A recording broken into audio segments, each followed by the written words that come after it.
Okay. Okay, we're going to talk to him Friday about it. Okay, good evening, everyone. If we can have your attention, we're going to begin our meeting. Okay, we're going to begin our District 2 budget meeting.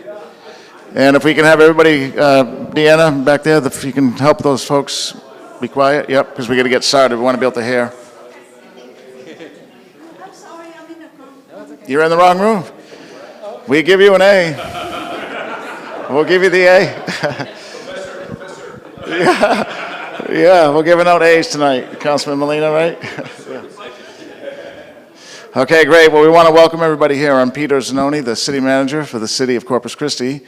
And this is our District 2 community meeting on the budget. So a few weeks ago, I presented the proposed budget to the city council. It has a lot of firsts in it. It's the first time the city has a budget that totals $1.4 billion. So the biggest budget, which means more service to the community. And what we're doing over the next, what was 5 weeks between the proposed and the adopted, is holding work sessions with the city council to go over in greater detail and in depth what's in the budget. But we're also going out to the community. And so tonight's one of those 5 events where we're going out to each of the 5 city council districts to talk to the community, because between the proposed budget to the adopted, generally there's a little bit of change. The city council makes some fine-tune adjustments, but the community, we want the community to look at it too and tell us what you like about it, what you don't like about it, and then we'll make that final adjustment when the council adopts it in September. So these meetings matter. We've done this for 3 years. This will be year 4, and even during COVID we did them remotely. But there we could tell across the 5 districts and across the community that there was some desire to have a little bit of change to the budget, some adjustments, and we did that. So last year, the predominant theme across the city was one that we know about already, was streets, more streets. So we had some additional dollars that came in between the proposed and the adopted, and we put all that into streets, neighborhood streets. Years prior, we did more library services, some work in some of our parks, based on the community input. So all that just to say, it matters what you tell us tonight. We're glad you're here. We are in District 2, and the representing city council member, Councilman Molina, is the host of the meeting. And so at this point, I'm going to turn it over to him to welcome us here, and then I'll come back up and go over the agenda for the meeting, and then we'll get into it. Okay, Councilman Molina? Yes, sir. Thank you, Peter. Well, good evening, everybody. Ben Molina, council member for the City of Corpus Christi, District 2. Thank you all so much for being here and taking time out of your day to join us this evening. Really quick, can we get all the city staff members to raise your hands?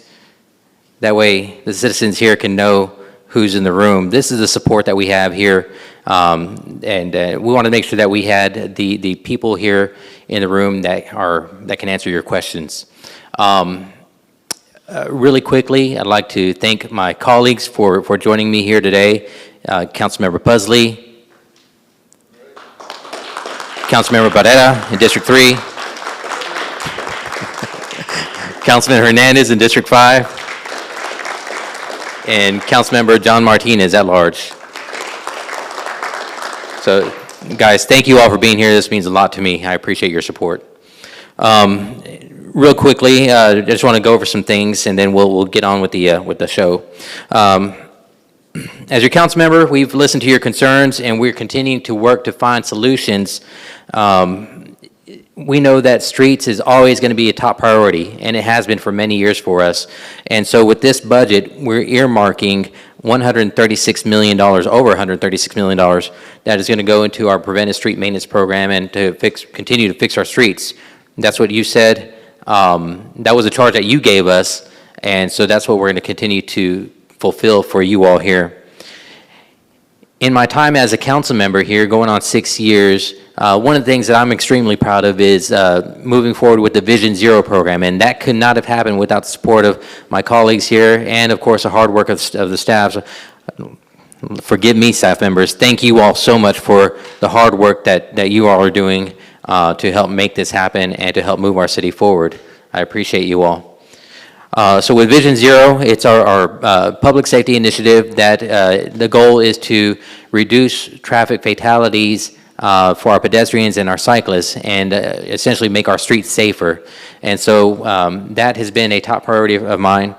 One of the things that we're working on is, of course, we installed the Hawk crosswalk at Cole Park, but we have another one coming here at Staples near the Walmart. I know that that's a high traffic, high pedestrian traffic area, and so that's one of the goals of Vision Zero is to help make that area safer, along with other improvements. Also, we've completed Cole Park Pier. It's a beautiful pier. If you haven't been out there, please take time to go and enjoy. It's an amenity that we have brought back, we revived for the community here. So we hope that you take advantage of that. One of the things that's included in this proposed budget is some additional amenities like shade. You know, we have a beautiful plaza in front of that pier, and with the heat that we see, it seems like it's nonstop. Shade is important so that the community can go out and enjoy that area. Also, Ocean Drive, if you've driven down Ocean Drive lately, you'll notice that the ride is a lot smoother. What we've done is we've made repairs in the program that we called Revive the Drive, which the goal was to rehabilitate Ocean Drive because that is a signature area for both our residents and for our guests. I know I've taken my family members who visit from out of town down Ocean Drive so that they can enjoy what we have to offer there. Also, with this budget, we're proposing to fund 25 new police officer positions and 24 new firefighter positions, allowing us to create an additional medic unit. In what station was that? Number 12. Number 12. Number 12, okay. And then there was other fire station improvements, is that correct? Yes, sir. Yes, sir. There's a ladder truck going into. That's what it is. And then Station 3, the new Station 3 should have a groundbreaking later this year. All right, thank you. Chief had told me that before the meeting, and of course, I got to talking with other people and slipped my mind. So, thank you. I'm glad you're up front. You get an A.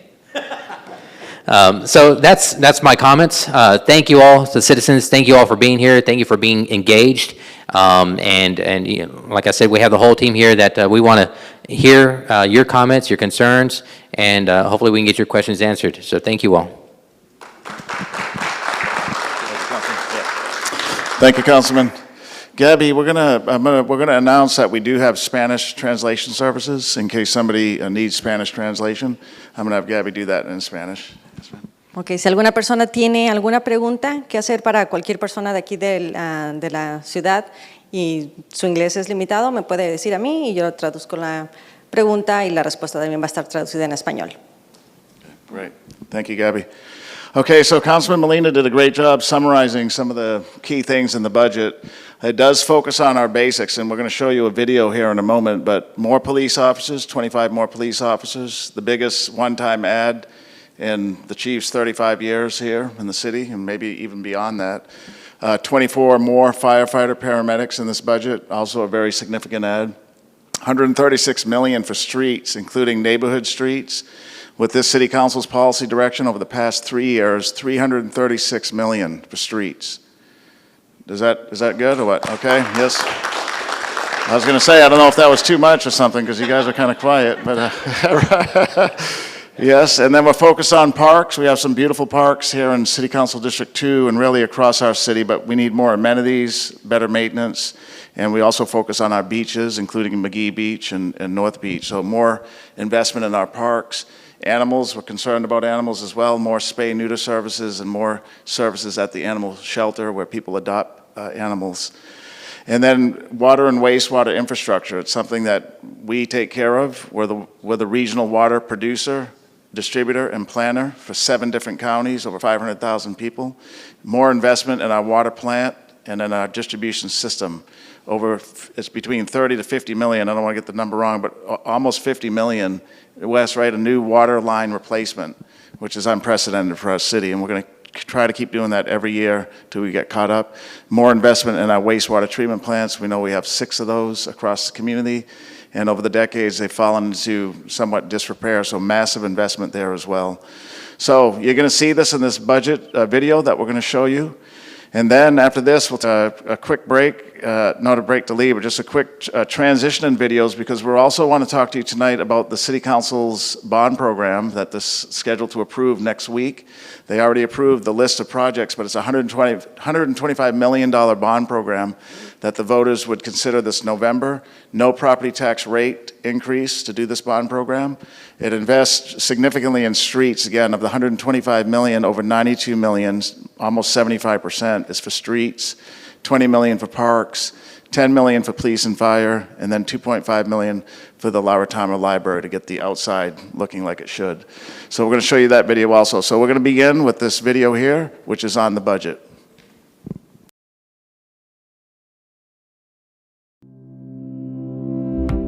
The City of Corpus Christi proposed a record-setting budget for the fiscal year 2023. This year's $1.4 billion budget will be the city's largest proposed budget to date, focusing on public safety, streets, parks, neighborhoods, and water and wastewater. The proposed budget reflects Corpus Christi's economic growth and continues significant improvements that will keep our community moving forward. Public safety, including law enforcement and the fire department, are at the top of the agenda. The proposed budget addresses Mayor Paulette Guajardo's July 2022 challenge to add 25 additional police officer positions in fiscal year 2023. The budget has similar investments in our fire department by adding 24 more firefighter positions. These additional positions will be the largest amount of public safety officers added in one fiscal year. The budget for the police department includes Bond 2020 funds to build a new training academy at the Del Mar South campus and provide new equipment and vehicles to accommodate the growing department. For the Corpus Christi Fire Department, the budget will provide new equipment and one additional medic unit and construction of a replacement for Fire Station Number 3 on Morgan Avenue. This proposed budget will have the highest amount ever to invest in rebuilding our streets. $136.4 million is projected to go towards roads this year, totaling $336 million spent on rebuilding our streets in the last 3 years. $46.4 million will go to street maintenance, $66 million towards arterials and collectors, and $24 million for residential street reconstruction. These funds also will enhance our Vision Zero program by spending $2.5 million on 5 pedestrian and safety projects to keep our streets safe for both drivers and pedestrians. The main projects include traffic improvements for Castoris and Masterson in support of the new Carroll High School, a traffic signal battery backup system, and a high-intensity activated crosswalk signal at Staples and Berry. A 10-year sustainability program is also included in the capital improvements project for Ocean Drive and Shoreline Boulevard from Interstate Highway 37 to Ennis-Jocelyn. This will maintain Ocean Drive through the year 2032 to properly support the city's most iconic street. Infrastructure improvements will also be coming to the downtown area. Water Street will receive $8 million for utility line replacements, with $6.4 million allocated to replace cast iron water pipes and $1.6 million to replace wastewater pipes. To provide efficient street lighting citywide, the Light Up CC initiative will spend $2.1 million to convert over 15,000 streetlights to LED lights. This will create $672,000 per year in energy savings. A significant project to improve roadways will be in Industrial Park in District 5. $4.3 million will reconstruct roadways to help accommodate numerous small local businesses. The city also is proposing new gateway signage for 2 locations entering Corpus Christi and 1 monument sign at Lamani Park. The entry signs will be at Interstate Highway 37 and US 181. This will offer residents and tourists a great first impression when entering our city. Adding amenities to our city parks and beaches is a top priority on this year's proposed budget. $19.7 million will provide park amenities, improvements, and maintenance for parks in all 5 council districts. The main projects include a shade structure for Cole Park Plaza, a new dog park in Flower Bluff, and lighting improvements for Swantner Park. Our beaches will expand on Gulf Beach cleaning and provide more lifeguards, vehicles, and equipment to keep our beaches clean and safe. A new restroom facility will be built on Zahn Road. This facility will provide restrooms, showers, and a new parking lot. Rebuilding North Beach is important to our city's growth. A new design for North Beach Eco Park is proposed in the city's Bond 2022 program. The North Beach initiatives include 4 lifeguards in vehicles for the summer season, a merchant and vendor pilot program, a shade structure at the new History Plaza, and funding towards the restroom, playground, and parking lot improvement project funded from Bond 2020 funds. Water and wastewater will also remain a high priority on this year's budget proposal. $148 million will be invested over the next 3 years to replace and repair water lines citywide. The O.N. Stevens Water Treatment Plant will receive $195 million over the next 3 years, with $55 million in fiscal year 2023 for improvements. All 6 wastewater treatment plants will receive $157 million over the next 3 years for improvements, and lift stations will receive $66 million over the next 3 years. This budget will create the most robust stormwater system in the city's history. In 2022, the city joined other major Texas cities and approved a stormwater maintenance program. The overall goal is to reduce flooding and improve water quality of our bays and creeks. City rates for residential customers will not increase for city property tax rates, water, wastewater, and gas. The proposed rate adjustments will be for a stormwater monthly rate adjustment of $1.57 for a typical residential customer and solid waste services adjustment of $1.15 per month for residential customers. The fiscal year 2023 proposed budget totals $1.4 billion and is scheduled to be adopted by the Mayor and City Council on September 6, 2022, and would take effect on October 1, 2022. For a full list of all fiscal year 2023 proposed budget items, visit cctexas.com/budget2023.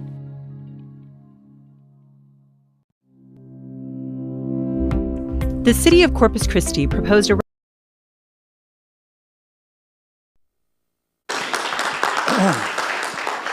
That's a great video and a tremendous investment, right? That's great. You've seen those commercials where they say, but wait, there's more, right? So there is more, because we're going to show you this next video, which is on the bond program. The City Council is recommending, as we do every 2 years, a bond program to make significant investment in those things that are too expensive to do in our operating budget. So massive street projects, new construction, new big park amenities. So we knew that people would be out tonight and across these 5 district meetings that we're having. So we thought we'd take this time also just to show you this quick video as well on the bond program, so you can begin to get to know it. So we're going to put that up here in a moment, and we'll show that. You ready, Brian, on that one? Okay. Okay. So let's watch this. This is on the city's proposed $125 million, what we call Bond 2022, and it'll be on the ballot this November. No city property tax rate increase to be able to do this. We can do it within our existing resources.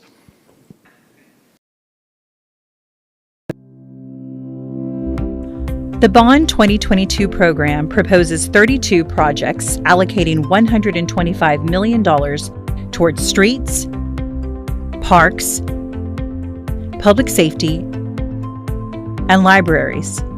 This bond program will be broken down into 4 propositions for voters to pass in the November 8th election. The bond benefits all council districts equally, with each district receiving around 13% of the total funds and about 34% of those funds distributed citywide. All these projects can be accomplished without raising the city property tax rates. Proposition A proposes $92.5 million towards our streets. These projects will reconstruct and rehabilitate 15 different streets citywide. Planned improvements include new asphalt or concrete roadways, upgrades to the city infrastructure, and enhancements to resident safety with the addition of new sidewalks, ADA-compliant curbs, and increased lighting.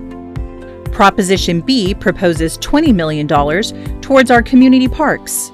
With over 11 projects under the proposition, the funds will provide more amenities such as playgrounds, pools, hike and bike trails, and fitness features across the city's community parks. Major projects include new baseball and softball fields located at the Greenwood Sports Complex, the expansion of Labonte Park, and a new competition size pool at Bill Witt Park. Proposition C proposes $10 million to enhance public safety. These projects will include 2 new replacement fire stations and 2 police substations to accommodate our growing population. Proposition D proposes $2.5 million to upgrade the La Retama Central Library. This project will be a complete exterior renovation to the library, including new storefront sliding doors, windows, ADA improvements, a new back deck and seating area, and new landscaping and irrigation. Currently, all 42 Bond 2020 projects are in the design phase, in construction, or have been awarded a contract. For more detailed information on the Bond 2022 program, visit cctexas.com/bond2022. All right, yeah. Grab this one. Okay, good. Thank you for those, for the clapping, because that's an important bond program for our community to keep the investment moving forward. Some great projects there. You may have heard the last couple of sentences, which was it switched over to the current bond program, Bond 2020. And what we were saying there is that bond program had 42, or how many projects was Edmonds? 42 projects. So every one of those projects is in design, less than 2 years since the voters approved it. Everyone's in design, and by the time the voters go to the polls this November to consider the next bond program, more than half of those projects will be in construction or have a construction award. So what that demonstrates is that our team, our leadership team that's here today, and many others that aren't here, are moving things forward. We have new business processes that the City Council has approved, placing all projects in design. That's new for the city. The City Council approved it. And what we see is progress. Rather than taking 10 years to deliver a 2-year bond program, we're taking a very short amount of time. So that should help with the community as they consider another bond program. Do they have confidence in how we can deliver and how the City Council progresses things forward? And I'll let you all answer that. But so now in District 2, just one other thing before we turn it over to you is in District 2, some of the projects that'll make a difference specifically from that bond program is Alameda, and that is from Airline to Everhart, and then Texan to Doddridge, Alameda. Anybody drive Alameda in here? Right, I do too. So Airline to Everhart, that's a $13.3 million project. We know that street's in pretty bad shape. This will be a complete reconstruction, all brand new underground utilities, and a nice surface to drive on. And then we have Alameda, Texan to Doddridge, $2 million on that one. There's some more investment in Cole Park. The playground that's there, you can see it if you play there, or you can see it from the road. It needs to be replaced. That's a big project, $100 million, $1.1 million for a beautiful playground there in that park. And then Fire Station number 8 replacement, which is on Costores, and that is a $2 million initial investment on that replacement. Okay, so those are the specific projects in District 2. Okay, so what we're going to do now, the goal for every one of these meetings is really to hear more from you than us, and so we're going to turn it over to the community now. And I want to thank the council members for being here. We have great turnout with this, what we know, but what it demonstrates is that our council cares about the community. They're here to listen to what you are going to say about the budget. We are recording, not with a recorder, but somebody scribing what the comments are, because over the 5 districts, we'll assemble all of those comments and give those to City Council in one of our upcoming meetings so they can see across the city, if they didn't get a chance to go to one of the meetings, what is the majority of the community saying in terms of the budget? What do they want more of or less of? So just be aware of that tonight. So at this point, we're going to turn it over to persons that want to speak. It's just raise your hand, and we have a microphone that Gabby's going to pass around, and then we'll answer questions that you might have, either myself or staff or the council members. Okay, right here, this gentleman in the front. Hi, should I stand up? You can? Is it? Is this on? It's on, yeah. Oh, okay. My name is Jim Moore, and I live on Williamson Place, and I also serve as your chair of the Arts and Cultural Commission. And so I'm here to talk about that budget a little bit, the hotel and occupancy tax and how that's distributed. So, but first I just want to say thank you for having these meetings. I think it's really important that our city government is transparent, and I appreciate you being here tonight, so thank you for that. I actually spent the past few days preparing some stats and figures to overwhelm you regarding the arts and culture sector in Corpus Christi and how we lag behind so many other comparably sized cities in this critical area that creates space for the social, emotional, economic impacts our community deserves and needs. Fortunately for you, just in the past 24 hours, two separate entities made my case for me that $200,000 in hot funds falls far short of what we really need to support our city and its cultural life. The first was I watched Joe Borgstrom from Place in Maine yesterday present to council. And I have a summary copy of his report contained in the 2021 CCRADC annual report. Looks like this. And some of those recommendations that he made, and I'm sure you took those to heart, is that a general sort of social life in Corpus Christi is lacking to retain and get the 18 to 34-year-olds here to Corpus Christi, to keep them here. They need activities, they need social gatherings. There's a recommendation for public art that's been made here by Place in Maine and the CCRADC. So I hope you take those recommendations to heart. It really is important. And the second is Visit Corpus Christi yesterday in the media described how hotels are filled to pre-pandemic levels and Corpus receives more visitors than any other Texas coastal city. Additionally, more hotels are being constructed as we meet here today. I'd hope that given this information that I've just presented to you, that the $200,000 that's being offered in hotel occupancy tax funds to support the creative life of the artists and the creatives here in Corpus Christi be increased so that we can do the things that we need to do to move forward with our cultural life. Thank you.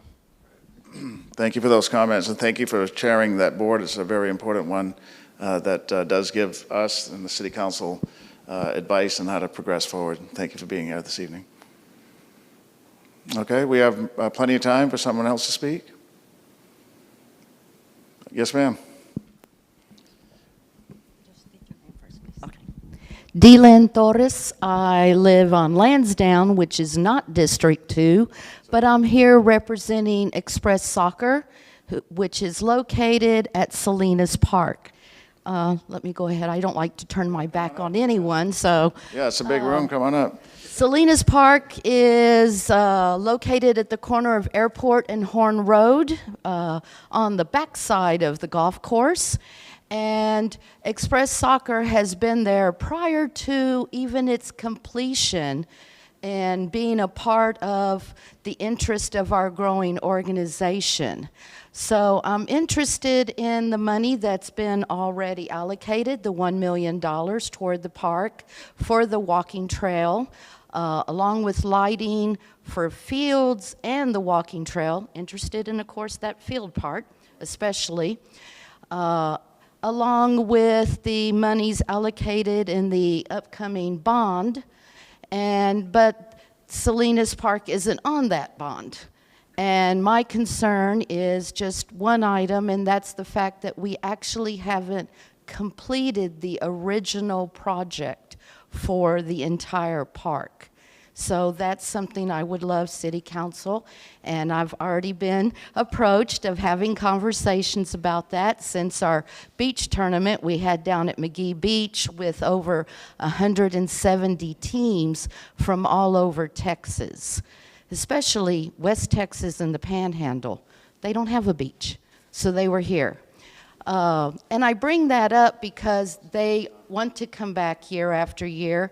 And with our program, we have several travel teams, select teams. And this year, we are looking at having over 25 teams coming down to play at Salinas Park. But Salinas Park needs help. Express Soccer itself maintains the soccer fields. We do that to help out the city parks department because there is so much acreage out there. So we maintain the fields ourselves, and we need assistance in upgrading those just a tad because of the fact Mother Nature hasn't been as kind to us in the past 2 to 3 years. So just wanted to bring that up of please think about Salinas Park and the fact that it does have a program. We had over about 175 players participating in our Select program, and that's not just all of Corpus Christi. That includes players from Victoria, Beeville, Rockport, Ingleside, Portland, Kingsville, Alice, and everything in between. Our recreational program had over 100 players this past year. We're slowly getting back out of COVID. We anticipate having over 150. As I mentioned, the Select program had approximately 175 participating last year. This coming year, it looks like we're going to go over 250 players. So we are an up and growing program. Been around since '91, and we're still going. Thank you so much. Great, thank you so much for those comments. Councilman Barrera is here in the white shirt in front, but Salinas Park is an important one for him in City Council District 3, and we've done some tremendous investment there, even though it's not in the bond. We have $1 million project that is underway and is looking great. But can you tell me your last name again? Torres? Okay, Ms. Torres, I'm glad you spoke because when I was driving downtown when your soccer event was taking place at McGee Beach, I was like, oh my God, what is this? Because it was packed downtown. And so I did some telephone, phoning, and Robert Dodd, our new Parks Director, told me all about it, but it's a tremendous event that you have had for 16 years. This is the 16th year, so next year is the 17th. I've never seen so many people on McGee Beach. I've only been here 3 years, but I don't think there's been that many people. It was packed, and the best thing about it is it's a tournament where you raise dollars to help people that can't get into soccer, right? So you deserve a round of applause for that. Yeah, thank you for doing that. And it takes time, and it takes your team's time, but it's great that you care about our community and helping little kids that otherwise wouldn't get a chance to play soccer. So next year, when is it next year? Because people need to go. It's unreal. Well, fortunately for the city, Texas Water Board is having their huge convention on our weekend. They didn't check with me first. So it probably will be the weekend before. So okay, what month? The third weekend of June. In June, the third weekend in June. Good. I'm glad you didn't. I almost thought you were saying we're going to go to some other beach. Yeah. Okay. Good. Okay. Good. Okay. We'll see you next year. Well, we'll see you before then. But thank you for everything that you do. Great. Okay. Do we have any more comments? Yes, sir. The gentleman in the blue shirt. Yeah, my name is Jose Gonzalez. I live on Devon Drive, just right here. So I would like to highlight what these two people are talking about. They're talking about bringing people to Corpus, and then, the gentleman that spoke before her was speaking about retaining the people that are 34 to 18 years old. I fall within that range group. And boy, can I tell you, the amount of things that we're not able to do as young people here in Corpus, or the amount of things that are in other places that we wish we could bring here to Corpus. I think speaks to the real problem that these two people highlighted is the way that the tourist economy here works, and if we want to sustain that tourist economy, this woman spoke about how they played soccer on McGee Beach. In a couple of years, if we go through with desalination, that beach won't be here. All of these little incremental things that we don't think of how we enjoy parks, or of how we don't utilize the parks because they're such an eyesore. I think that it's very It's very saddening, I think, because as a person who is very active, I love to utilize the parks. I love Sunset Park. And all of the refineries and Exxon Sabatico, the plastics plant, all of these places are such an eyesore, and it's so hard to breathe there. As a person with asthma, I don't understand how I can, continue to live in this community if the community that I love is killing me at the same time, killing me softly. And so my question to y'all tonight, the council members, is what can we do in this budget to prioritize more money towards utilities and other amenities? Where can we pull from, to put more money into our parks, into our cultural commission? I'm an artist, I've put together the first queer art show in all of South Texas, and it's 2 years running. 2 years running, and it's hard to be a young queer person in Corpus because, the arts are under attack. The places that we love to visit are under attack. And so my question, like I said, is what can we do to allocate funding from other places into areas where it matters more? We don't even have 5% of our budget go towards homelessness or homeless people and their services. What can we do for those people? I thank God every day because I'm able to go turn on the air conditioning in my car, set my house to a nice, cool 75.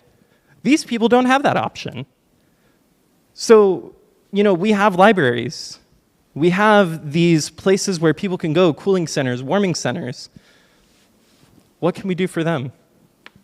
So I ask y'all if we can allocate at least 5% of our budget for homeless services and look for other funding in other places, for our parks, for our cultural commission, for other places that matter most to us. Great, thank you. What was your name again, sir? Jose Gonzalez. Mr. Gonzalez, thank you for your comments. So we do have in this budget almost $20 million in new investment in our park system. And we know in the community, we know, and maybe just to repeat it, that there's tremendous need in our city, much like many cities across America. Here, some of our financial resources are even more constrained. We don't own a utility like some cities do in Texas, like Austin and Dallas. So our revenues come from really two sources, property tax and sales tax. And so we do with what we can with the resources we have. The council are the ultimate policy setter, so they help to shape and guide how that money is spent. But meetings like tonight help them to alter their thoughts over time. Right now, our biggest focus is on some of those basics that have been neglected for decades: the roads, water, wastewater, our parks, $20 million, and those are a cultural asset. Cole Park Pier, that Councilman Molina fought hard to get done, tremendous cultural asset. When I walk down there sometimes at night, most people aren't even fishing. There's people talking, there's people reading books, people on music. So a great cultural asset, cultural destination. So we're trying to do the best we can with the finite resources we do have. And I know you've been part, and the gentleman next to you have been part of our conversation about water. And it's a good time to remind the community we're in a drought, an extreme drought. We measure our droughts based on water levels in Choke Canyon and Lake Corpus Christi, which today are in the 36th percentile. So only 36% of the water is remaining there. So this council's focused on alternative water sources, including desal. We're looking at more groundwater, reusing effluent water. So the key is we appreciate what you said, and that's in our notes to see, can we put more into arts and cultural funding? And that's important. I would just submit that everybody, the council's working hard to advance the city, and we need people like you to help push the city forward. So thank you for being here tonight. Yes. Okay, yes, ma'am. My name is Andrea Johnson, and I live on Florida Avenue, just a few blocks up the street. I wanted to propose on the budget or for Corpus Christi about adding math to their education department. I know that we've been approached, I do math curriculum and customize workshops for workforce and intervention, math intervention for youth and young and adults, not young adults, but just adults. And I'm understanding that you're wanting to expand the fire department, the police department, other departments that need math, but a lot of your candidates are not being hired because they're failing parts of the exams to be able to be cadets and fire cadets and so forth on the department. And I was wondering, maybe proposing of adding something like that to the department to where we begin to grow our local community into our city where they could be stronger employees, and also we can put them in those demanded jobs. And I'm proposing of even being a part of that to do the research and also be a part of the committee of designing things like that so that we can actually have more candidates for all of our departments, even our wastewater. How do we stay in compliance when our employees can't pass the exams to move on? I remember I had gotten a call earlier this year from an adult who said, hey, I just started this job, and they told me that if I can't get these formulas down, that I will never be able to get a raise nor a promotion on my job because I can't do the math. And so I wanted to just bring that to your awareness that even the refineries have a math exam just to get an interview. And Kelly services and so forth, there's math all over the place that you need just to be able to see someone and sit in front of someone. So I just wanted to bring that to your awareness and offer my assistance. Great. Yeah, thank you for those comments. So the city, we're not necessarily in the education business, but we do have several programs that do impact education, to include in our Parks Department, we have the after-school program where we help kids with their homework and activities from the hours of when school gets out till when the parent picks them up till around 6 o'clock or so. In the city, for our own employees, we have over 4,000 employees in this budget. This budget has almost $1 million in reinvestment back in them for more training, certification pays, more college reimbursement monies for colleges here, either Del Mar, Texas A&M, Corpus Christi. So we're a very big proponent of that for our own employees. But you're right, we do look at how can we help the city at large, even though we're not a school district. We have our libraries that have had tremendous investment over the 4 years that I presented the budget to the council. So more librarians, more resources, more hours, more tutoring online, math included. So thank you, those are good comments. Okay, do we have some more comments? We have a few people, I guess, on social media, Sony, you were saying, or on Facebook Live or something?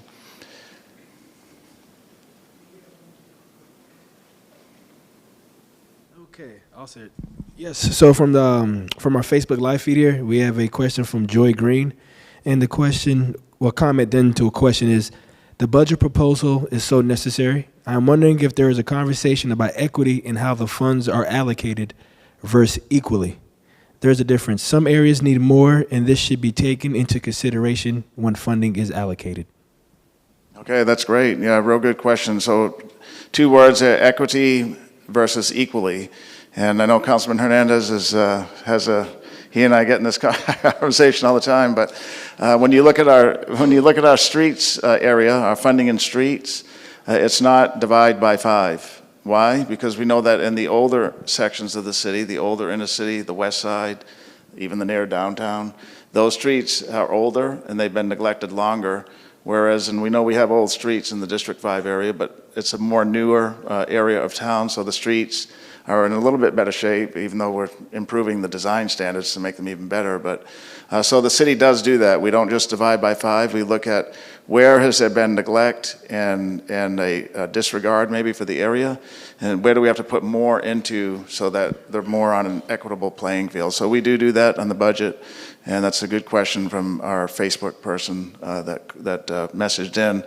I do want to add that this is our second meeting, so Monday we were in City Council District 1, and we had a decent turnout like tonight, but there were over 500 people on Facebook Live at some point in time of that hour meeting, patching in and listening. So we still do use Facebook Live. We learned how to use it during the COVID pandemic and meetings like this, but people really like that venue because they can be home getting the kids ready for school tomorrow, but still participate. So for those Facebook Live or YouTube watchers or other social media watchers, we appreciate you gathering with us tonight, even though you're not in the room.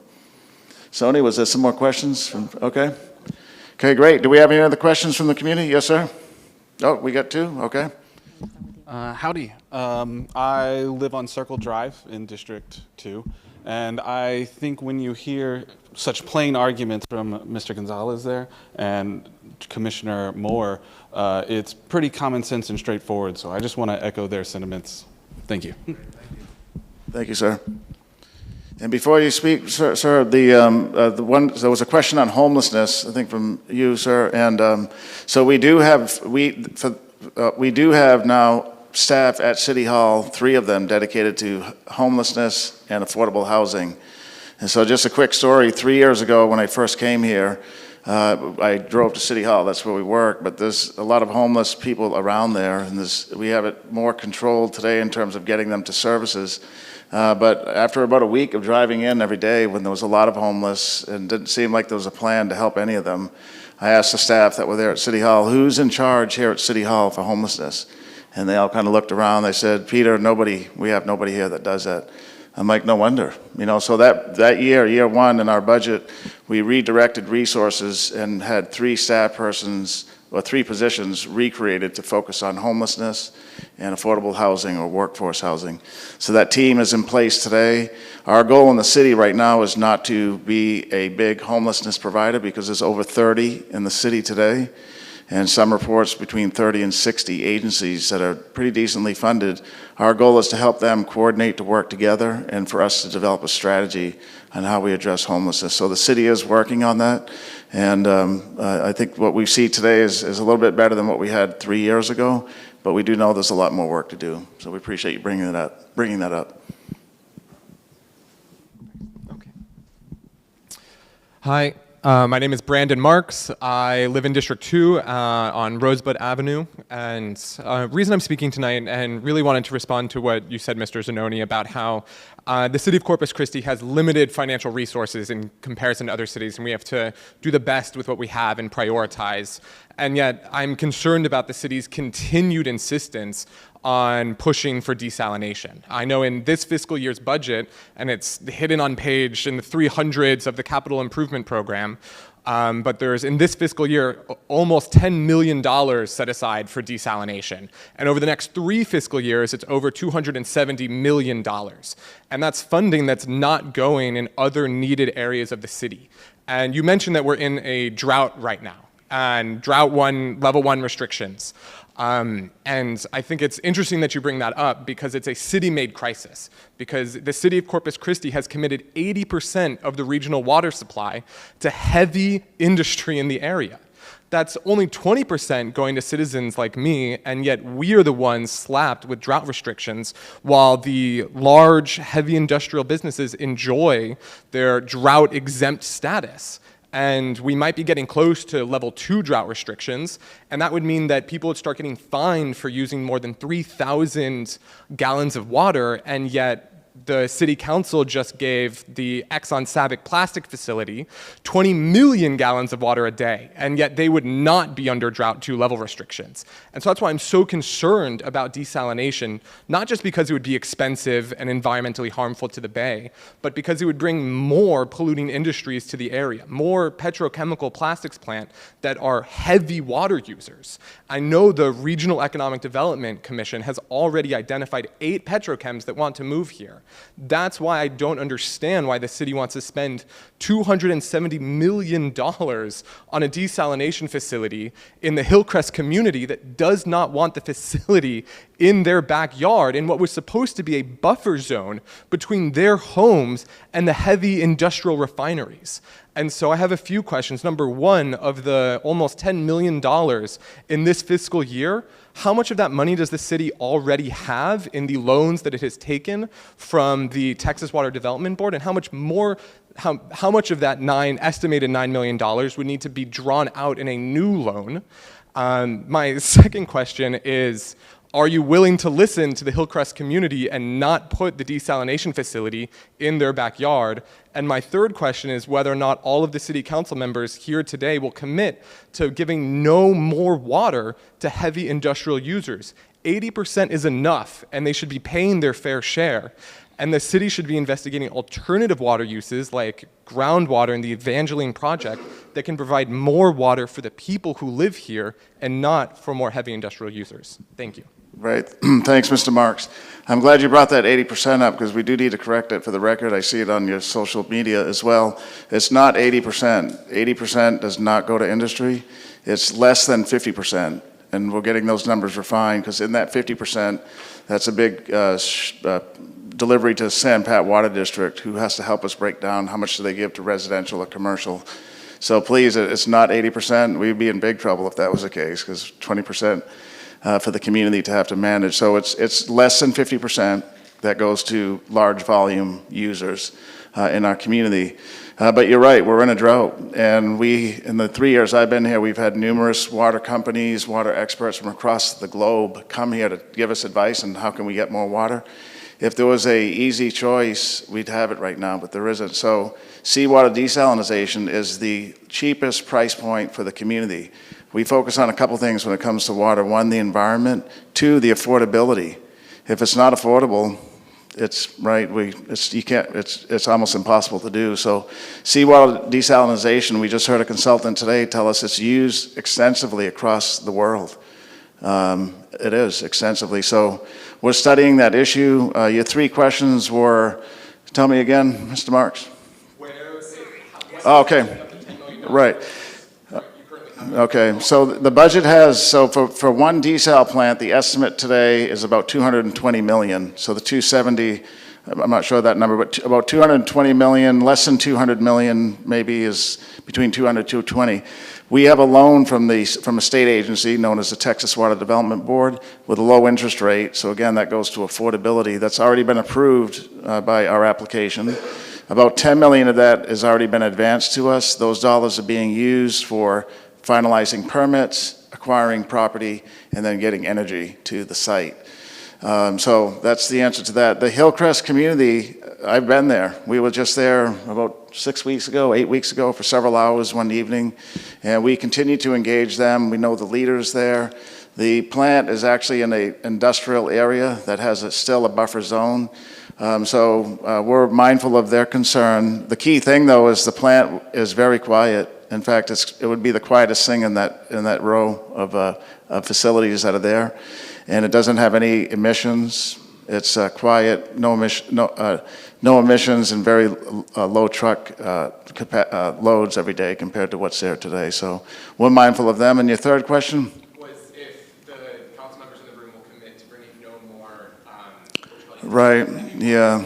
Well, that's to be seen. So the key thing here, we talked about it, financial resources and being a place where young folks can stay. We do need jobs and we need an economy, and we know that what we have today is what we're going to have today unless we can grow. And the key in Texas, as in many places in America today, it seems, is water.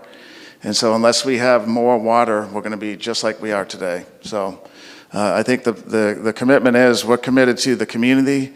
We're committed to wanting to keep people here like your friend that are young, but they need opportunity, and they need more opportunity than what we have today. That means bringing more in. So that's what we're committed to. Do we have any more questions then? Yes, sir. Did Deanna have something? Okay. Yeah, I just wanted to add something. Yeah, I just wanted to add, You talk about bringing more jobs to the Corpus Christi area, but at the same time, these jobs aren't full-time jobs. Most of the time, these energy companies only have contracted jobs. You know, it's the same thing as if you are going to college and you're either going to decide between a short-term loan or a grant. You know, a full-time job is the same as taking a grant. It's no strings attached. You're having this money that you don't have to pay back. Contracted job, you don't possibly have benefits. You're just there working that hourly wage. And yeah, I'm sure the amount of young people in Texas would love to come to Corpus for the beaches, for the nightlife, for everything else, but we're not promising them anything substantial.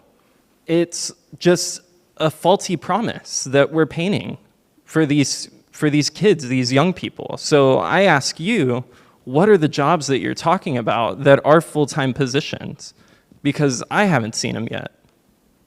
Well, I don't have the exact list here, but our economy is pretty diverse here. So we have, if you start maybe on the end of Ocean Drive, the naval base, the council did some policy work yesterday that helps to keep them here. Those are high-paying jobs with benefits. 80 to 90,000 is the entry-level job. They have over 3,000 just at the Army Depot itself, highly technical jobs. Small businesses are coming here. James Avery, which is up in the hill country, a jewelry maker. They looked across the state of Texas and said, you know what, we're going to go to Corpus Christi, Texas, for numerous reasons. Those are decent jobs with benefits. There's Bitcoin. The council worked a policy issue with Bitcoin. That'd be phase one is close to 75 jobs in that $75,000 highly technical. The council adopted policy to bring that company here. So that's up in the near west side by the airport. So there's a lot. It's not just industry. We know industry has decent jobs, high-paying jobs, and it's a big employer. But we know it, and we know it, that the more diverse we are as an economy and as a people, more jobs are coming here, more diverse jobs. So I'm not the economic development director, but we do, in this budget, we're creating for the first time an economic development department. And so soon, and Councilman Molina and I have talked about this, we'll be more readily available to answer those questions, but that's an important one. Okay? Yes, sir?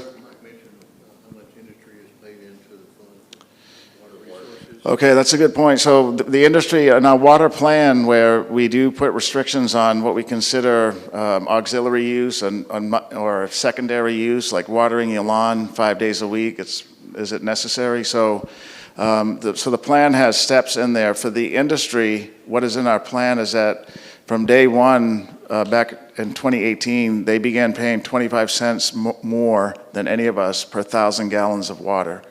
That leverages about $4 million a year, between 3 and 4 million.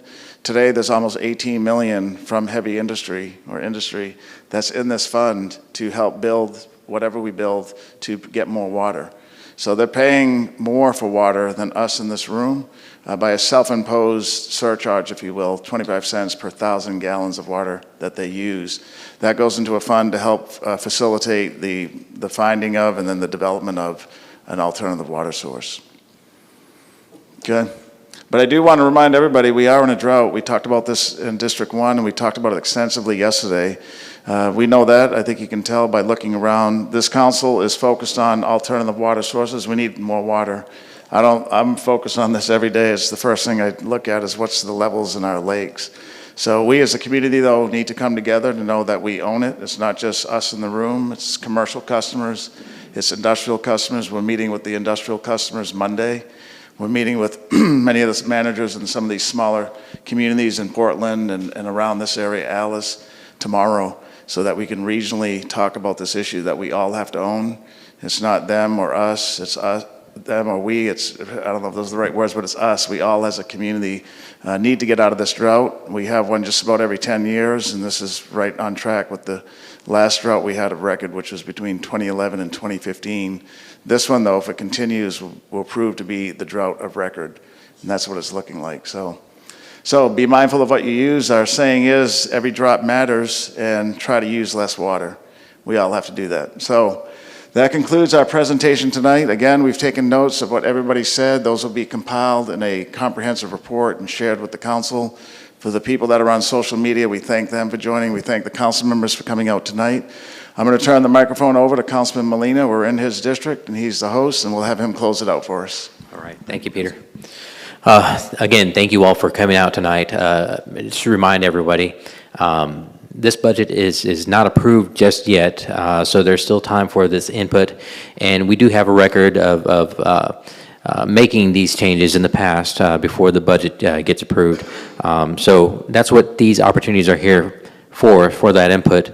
And if you're like me, once you leave the building, you're gonna get in the car like, oh, I should have said that, or I should have asked that.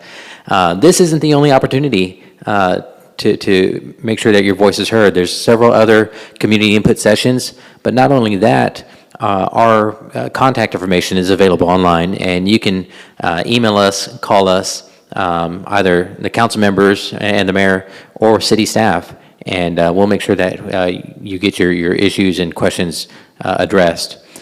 With that, thank you all for being here. Wendy Herman with the Builders Association, thank you so much for being here. And you all have a good evening. Thank you.